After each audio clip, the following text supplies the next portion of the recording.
Hi friends, ఇప్పుడు మీరు చూస్తున్నది chicken liver fry curry.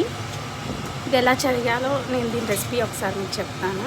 First కొన్ని ఆనియన్స్, పచ్చిమిర్చి ఇవన్నీ కొంచెం కట్ చేసుకొని అవంతా డీప్ ఫ్రై అయిపోయిన తర్వాత అప్పుడు లివర్స్ వేసుకొని కొంచెం సాల్ట్ వేసుకొని కొంచెం ఉడికిన తర్వాత అప్పుడు కొంచెం పసుపు, అల్లం వెల్లుల్లి పేస్ట్ వేసుకొని కొంచెం వాటర్ పోసుకొని అదంతా కొంచెం దగ్గరకు వచ్చిన తర్వాత లాస్ట్న కొంచెం కారం వేసుకొని ఒక 10 మినిట్స్ 5 or 10 మినిట్స్ ఉంచి అయిపోయిన తర్వాత లాస్ట్ కొంచెం కొత్తిమీర వేసేసుకొని ఆ తర్వాత కొంచెం పొడి మసాలా, దాని రెసిపీ కూడా నేను ఎలా చేయాలో చెప్తాను. పొడి మసాలాది కొంచెం ఒక చెక్క, లవంగాలు, ఎండు కొబ్బరి, వెల్లుల్లిపాయలు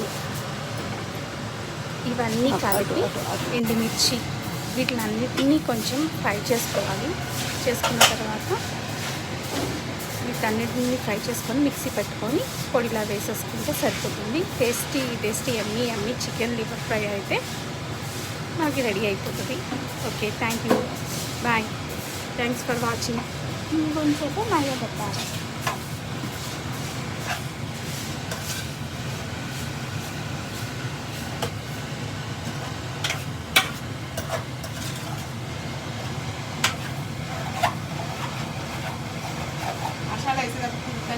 రెడీ.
Yeah.